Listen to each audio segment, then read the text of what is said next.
Es la mañana del 14 de junio de 1907. El aire sobre Monongah, Virginia Occidental, está impregnado del tenue olor metálico del polvo de carbón, mezclado con el aroma aceitoso de la maquinaria. Los mineros descienden a los pozos número 6 y 8 de la Fairmont Coal Company. 173 hombres en total, la mayoría inmigrantes de Italia y Hungría. Sus lámparas proyectan estrechos conos de luz parpadeante sobre los soportes de madera y las paredes de carbón, revelando una red de túneles que se extienden hacia la oscuridad. La mina bulle de actividad. Las vagonetas traquetean sobre los rieles. Las poleas zumban y el olor a sudor y polvo de carbón llena los espacios confinados. En estos momentos, la mina parece tranquila, casi rutinaria. Entonces, exactamente a las 10:28 a.m., se produce una única ignición. Una chispa invisible entra en contacto con el metano atrapado en una veta. La explosión ruge por los pozos con una fuerza de la que nadie puede escapar.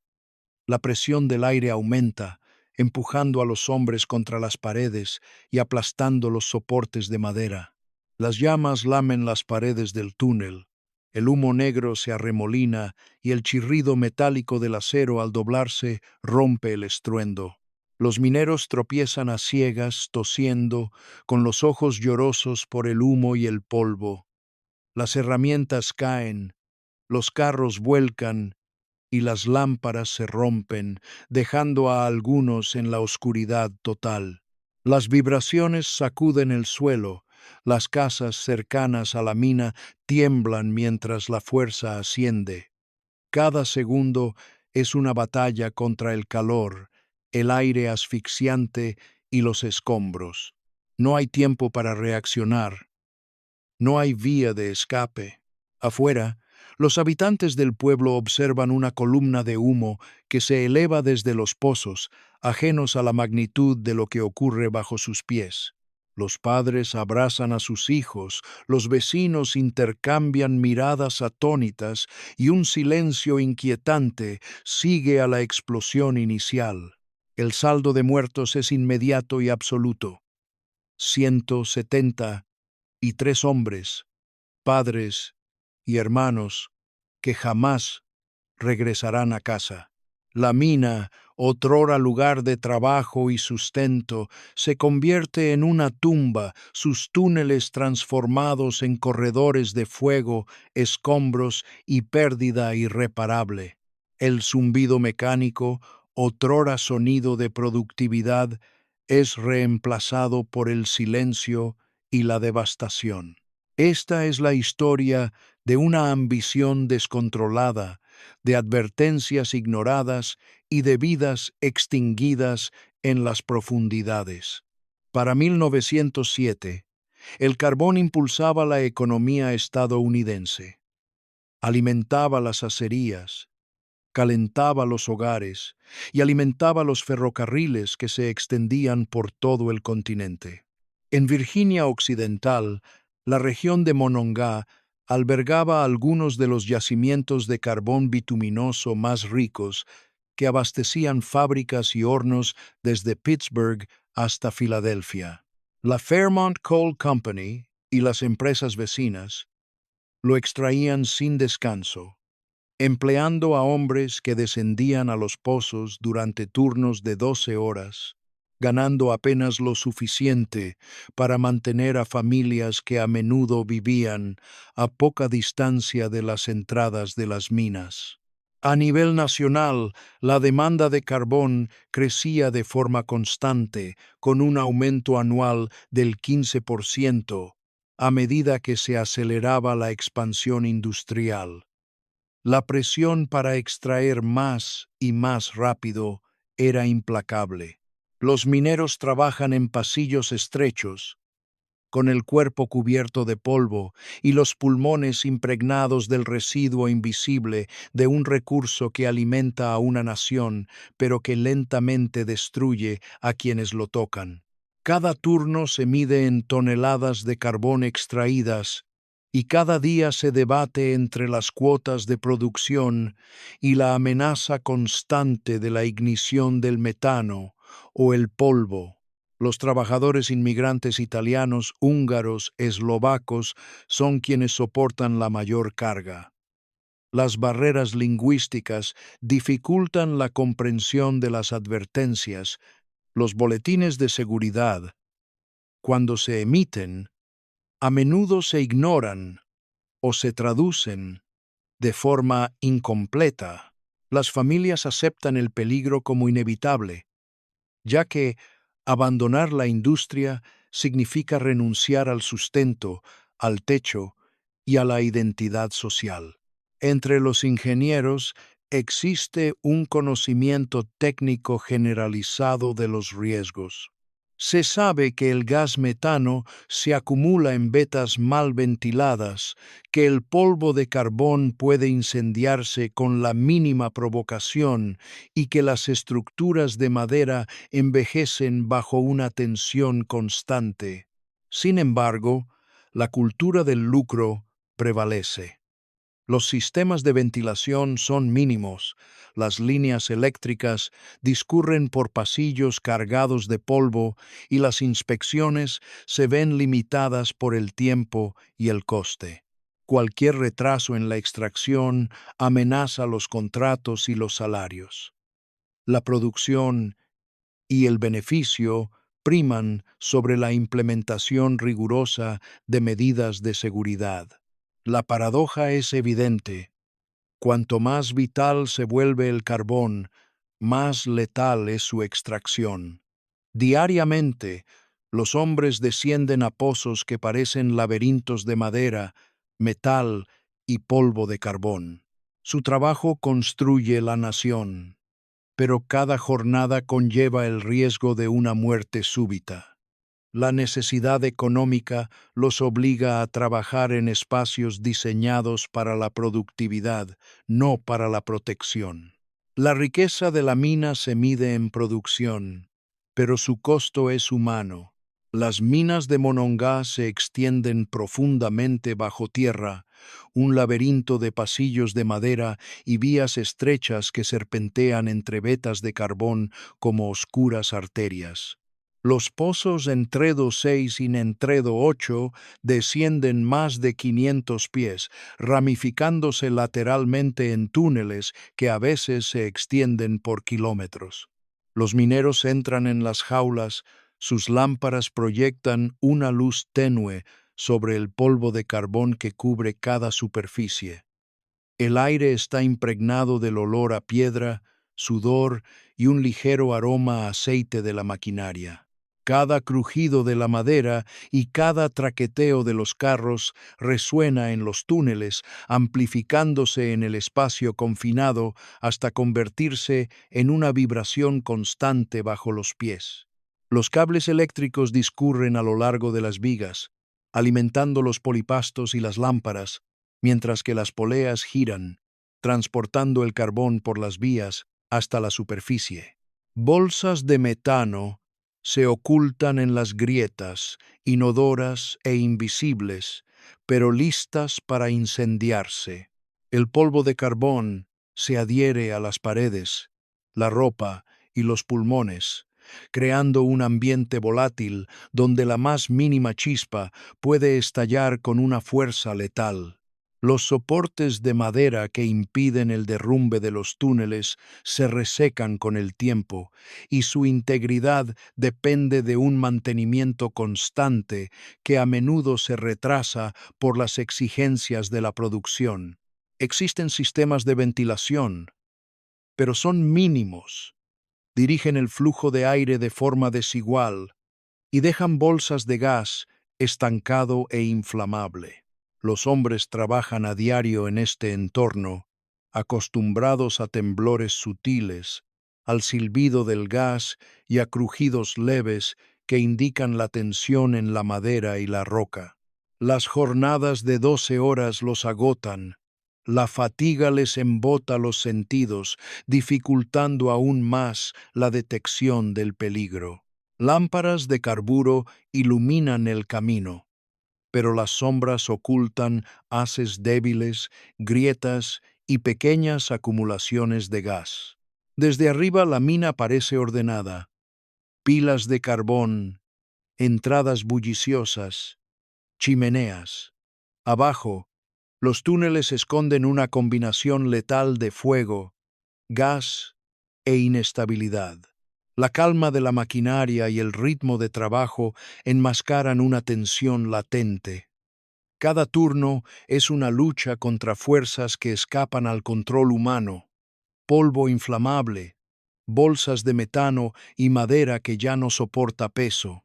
La producción continúa sin interrupción, pero la amenaza latente crece con cada vagón de carbón que se retira. La mina funciona con eficiencia, pero el peligro oculto espera pacientemente, listo para transformar el trabajo rutinario en una catástrofe repentina. El metano permanece latente en las vetas, incoloro e inodoro, una amenaza oculta que puede estallar con la más mínima chispa.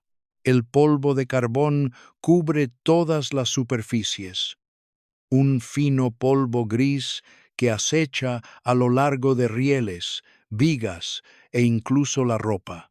Los soportes de madera, ya debilitados por décadas de movimiento de la roca, desarrollan grietas invisibles a simple vista. Los cables eléctricos recorren pasillos llenos de polvo, arcos y chispas imperceptibles en el parpadeo de las lámparas de carburo. El cansancio embota los sentidos de los mineros. Los turnos de 12 horas erosionan la vigilancia y hacen que las señales sutiles, un silbido inusual, un leve temblor, un rayo de calor, pasen desapercibidas fácilmente. Existen pozos de ventilación, pero suelen ser insuficientes. Las corrientes de aire fluyen de forma irregular, creando bolsas donde se acumula metano. Los mineros las denominan aire negro, pero sin instrumentos. Su detección es poco fiable. Pequeñas vibraciones se propagan por la madera y la roca, indicando tensiones que no pueden corregirse de inmediato sin detener la producción. Los informes de inspección a veces señalan niveles elevados de metano, polvo inflamable o degradación de la madera, pero estas advertencias rara vez se traducen en medidas sostenidas. La cultura de la rapidez y el beneficio hace que el mantenimiento preventivo sea secundario, incluso cuando los ingenieros comprenden el peligro. En el interior de los túneles reina una calma engañosa. El repiqueteo rítmico de las vagonetas, el zumbido de las poleas y la respiración pausada de los mineros crean una apariencia de orden. Lámparas de carburo iluminan rostros y herramientas, pero las sombras ocultan grietas en la madera y bolsas de gas cargadas de polvo. El trabajo diario de los mineros se basa en la rutina, la memoria muscular y la experiencia, pero estas capacidades humanas son impotentes ante peligros químicos y físicos invisibles. Cada chispa, cada apoyo sobrecargado, cada advertencia ignorada se acumula en silencio. La mina misma se convierte en un arma latente, una estructura donde las tareas cotidianas, cargar carbón, mover vagonetas, revisar las tuberías, conllevan el potencial de una ignición catastrófica. Los sentidos humanos no pueden percibir la totalidad de la amenaza. Solo las medidas de ingeniería y la vigilancia podrían hacerlo, pero éstas se ven comprometidas, postergadas o carecen de financiación suficiente. El peligro existe en todas partes y en ninguna a la vez, esperando el momento en que el trabajo rutinario se transforme en desastre. La minería del carbón está marcada por la tragedia, y Monongah no es la excepción. Tan solo 2 años antes, en 1905, la mina Cherry en Illinois cobró la vida de 259 personas cuando una explosión de metano arrasó sus galerías de madera. En Pensilvania, en 1906, la mina Twin Shaft sufrió un destino similar, dejando 112 hombres muertos. Los ingenieros emitieron advertencias e informes detallados que señalaban los peligros del polvo de carbón inflamable y la acumulación de metano en vetas con ventilación insuficiente. Sin embargo, estas recomendaciones rara vez modificaron las prácticas. Cada desastre se trató como una desgracia aislada, no como evidencia de una falla sistémica. En Monongah, los memorandos internos de la empresa revelan la conciencia sobre los riesgos de explosión. Ingenieros y capataces señalan la volatilidad del polvo, la fragilidad de los soportes de madera envejecidos y las limitaciones de la ventilación. Sin embargo, estas precauciones se filtran a través de niveles de gestión que priorizan la producción sobre las medidas de seguridad. Las cuotas de producción dominan la toma de decisiones y las reparaciones menores o las mejoras del sistema se posponen para evitar la interrupción del flujo de carbón. Los patrones históricos se repiten porque el entorno económico y regulatorio los tolera. La geografía de los fallos es consistente. Minas con diseño, profundidad y sistemas de ventilación similares en los Apalaches han sucumbido a los mismos peligros. Temblores, arcos eléctricos y aire cargado de polvo, señales comunes preceden a la catástrofe. En todos los casos, se emiten advertencias, pero se ignoran. Las fuerzas estructurales y químicas que se combinan para provocar estas explosiones permanecen inalteradas, sin mitigación, invisibles para los trabajadores que confían únicamente en su experiencia y vigilancia. Para los mineros que trabajan en las profundidades, el conocimiento de incidentes pasados es abstracto. Descienden a los pozos a diario, conscientes de que otras minas han explotado, pero impotentes para influir en las decisiones de ingeniería que se toman en la superficie. Los sistemas de seguridad existen solo de forma nominal. Se presentan informes de inspección, pero su cumplimiento es deficiente. El patrón de fallos no es solo técnico, sino también cultural, económico e institucional. Es una historia de señales ignoradas, intervenciones postergadas y muertes evitables. Mientras los pozos de Monongah zumban con su rutina, el pasado perdura en cada viga, en cada riel cubierto de polvo, en cada bolsa de metano estancado. La mina carga con los fantasmas de desastres anteriores, esperando repetirse de una manera inquietantemente predecible. Monongah se construyó alrededor de sus minas. Las casas se agrupan en manzanas alrededor de los pozos número 6 y 8, casas de madera ennegrecidas por el polvo de carbón, calles bordeadas de montones del mismo polvo gris que impregna el aire. Los niños juegan entre estos montones, con la piel y la ropa cubiertas de polvo fino. El olor a hollín y humo flota constantemente, mezclándose con el olor metálico de las herramientas y la maquinaria. Los mineros bajan al amanecer, trabajando turnos de 12 horas que agotan sus cuerpos y mentes. Su trabajo es implacable, sus pulmones llenos de polvo de carbón, sus músculos tensos bajo el peso de las carretas y las palas. La economía del pueblo depende de las minas. Más del 80% de los hombres adultos trabajan directamente en la extracción o en industrias auxiliares, ferrocarril, suministro, madera.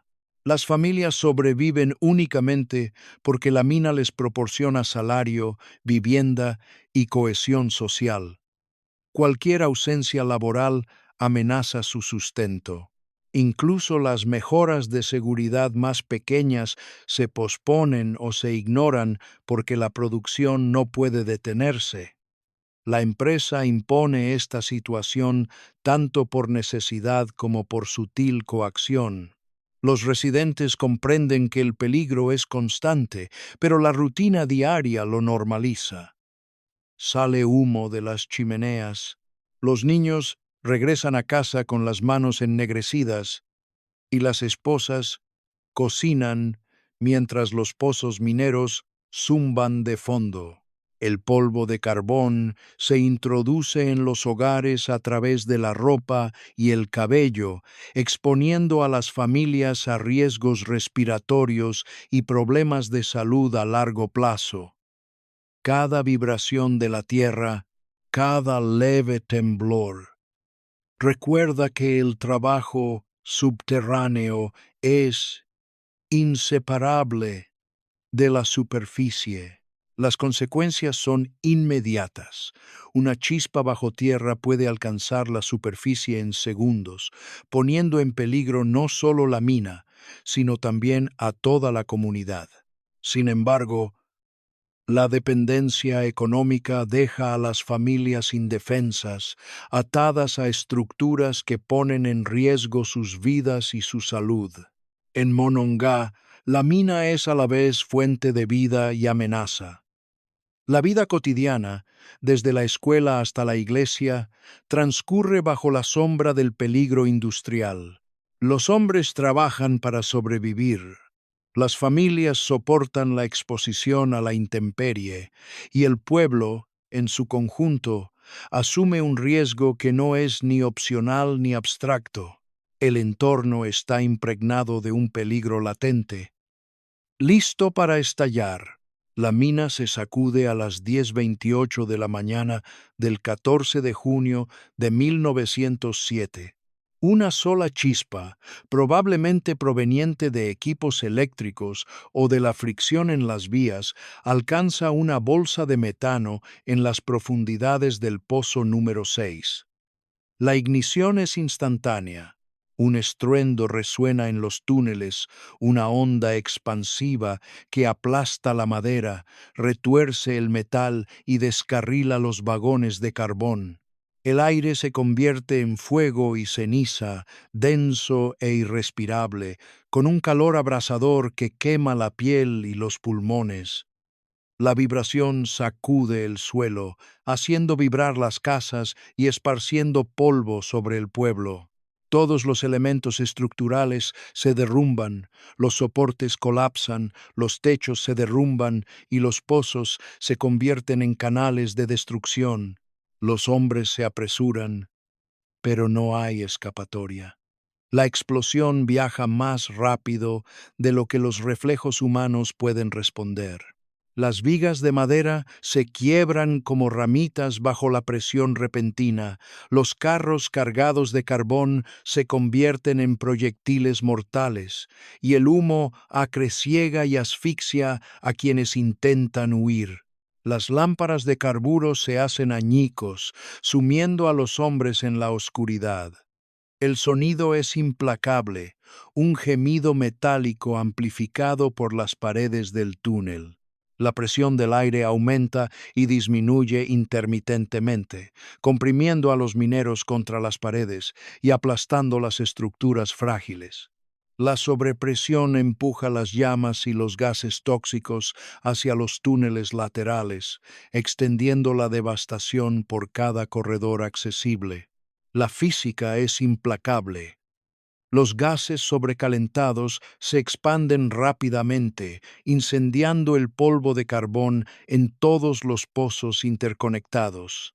Los derrumbes secundarios ocurren en milisegundos cuando la madera debilitada cede. Los sistemas de poleas se retuercen y fallan. Las puertas de ventilación que podrían haber contenido la explosión se desprenden de sus bisagras. La secuencia es demasiado rápida para seguirla. Incluso los mineros experimentados no pueden identificar salidas ni zonas seguras. El entorno mismo, la combinación de polvo inflamable, gas y madera, se convierte en un arma, transformando herramientas comunes y soportes estructurales en instrumentos de muerte. Para los hombres que trabajan bajo tierra, todos los sentidos se ven abrumados. El calor abrasa, el humo asfixia, el metal cruje bajo presión y la oscuridad es absoluta. Luchan por respirar, tropiezan a ciegas y sienten cómo las paredes se derrumban a su alrededor. Ningún pasillo ofrece refugio. En la superficie, las familias ven columnas de humo que se elevan desde los pozos, oyen el lejano gemido del acero retorciéndose y perciben la magnitud de la catástrofe, aunque no pueden comprender su inmediatez. La mina se transforma de un lugar de trabajo en una tumba en cuestión de segundos. En esos momentos, el trabajo rutinario y el riesgo previsible dan paso a un desastre instantáneo. La fuerza destructiva es total, indiscriminada e ineludible. Todos los elementos humanos, mecánicos y estructurales fallan simultáneamente, creando un único evento letal. La explosión inicial en los pozos de Monongah no se limita a un solo lugar. Las ondas de presión recorren cada túnel, derribando vigas, doblando rieles y lanzando polvo de carbón como nubes de fuego gris. Explosiones secundarias se desatan cuando el gas y el polvo encuentran nuevos focos, extendiendo la devastación a través de corredores interconectados. Los soportes de madera se astillan y caen, y los carros cargados de carbón se convierten en proyectiles, impactando contra las paredes y otros mineros. Los propios túneles amplifican la fuerza, canalizando las llamas y los escombros hacia zonas remotas. Las estructuras en superficie se estremecen con la explosión, las oficinas se derrumban, los almacenes se hacen añicos y las torres de agua se derrumban. Las chispas que se propagan por los conductos de ventilación provocan pequeños incendios en las dependencias. Las ondas expansivas sacuden las casas cercanas, las ventanas se rompen, las puertas se cierran de golpe y el olor a madera quemada impregna las calles. El humo se eleva en densas columnas, transportando el hedor acre del carbón, el polvo y la madera carbonizada. La destrucción es simultánea y multidireccional. La energía de los gases comprimidos y el polvo en llamas garantiza que ninguna sección de la mina o de las instalaciones en superficie quede intacta. La contención es imposible. Las compuertas de ventilación, diseñadas para aislar las secciones, fallan bajo presión, permitiendo que el fuego y los gases tóxicos se propaguen aún más. Los mineros, atrapados en túneles laterales, son alcanzados en segundos. La maquinaria se desprende de sus soportes. Las poleas se retuercen y los rieles se deforman irreparablemente. Ni siquiera los mineros más experimentados pueden predecir hacia dónde se dirigirá la explosión. Para los trabajadores y sus familias en la superficie, el suceso es una tormenta de ruido, vibraciones y miedo. El polvo lo cubre todo. La ceniza se deposita en las casas, en las calles y en el cabello. El rugido mecánico de la destrucción contrasta con el silencio repentino tras cada derrumbe, interrumpido por gritos, lamentos y el crujido de la madera al ceder. La mina, lugar de trabajo y sustento, se transforma en una fuerza destructiva que se extiende más allá de su red subterránea, consumiendo indiscriminadamente estructuras y vidas. Cada impacto, cada brasa, cada rayo que se derrumba demuestra cómo una sola chispa puede convertirse en una cascada de devastación. La fuerza se propaga, implacable e incontrolable, sin dejar nada intacto. Cuando el humo finalmente se disipa, la magnitud del desastre es innegable. Los pozos de Monongá se han cobrado la vida de 173 mineros, hombres que descendían diariamente a la oscuridad para mantener a sus familias que los esperaban arriba. Sus edades oscilaban entre los 16 y los 60 años. Aunque la mayoría eran padres jóvenes y trabajadores inmigrantes, con las manos curtidas, los pulmones llenos de carbón y los músculos endurecidos por turnos interminables. Muchos cuerpos permanecen sin recuperar, sepultados bajo troncos y escombros, consumidos por el fuego y el humo. Las familias quedan repentinamente desoladas, niños sin padres, esposas sin maridos, hermanos sin hermanos. El pueblo se lamenta colectivamente.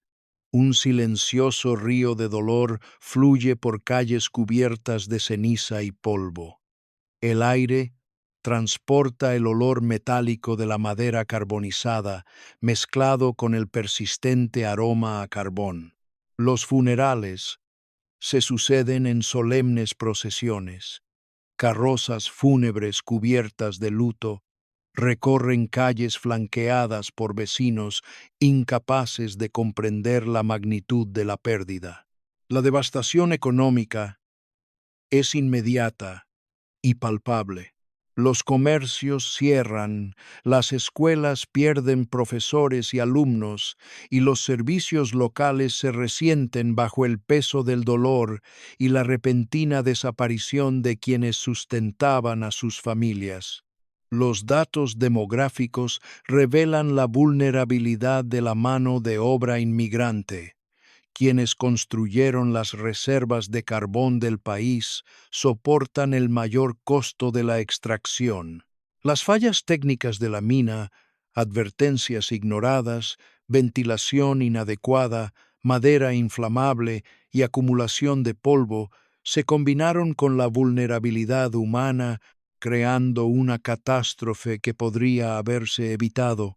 La combinación de negligencia sistémica y presión económica garantizó que estas vidas estuvieran en constante riesgo, y ese día esos riesgos se convirtieron en realidad. Para los supervivientes, el dolor se ve agravado por la impotencia. La infraestructura del pueblo, otrora símbolo de progreso y comunidad, se ha transformado en un monumento a la pérdida humana. Herramientas, lámparas y carros yacen abandonados, recordatorios de un trabajo rutinario que se tornó letal. Cada calle, cada casa, cada edificio cerca de la mina resuena con la ausencia. Un pueblo sumido en un duelo colectivo. El coste se mide no solo en vidas humanas, sino también en comunidades desestabilizadas, rutinas destrozadas y un vacío irreparable donde deberían estar padres, hermanos e hijos. Los investigadores llegan a Monongá poco después de la explosión, pero su enfoque es limitado. La atención se centra en los desencadenantes inmediatos.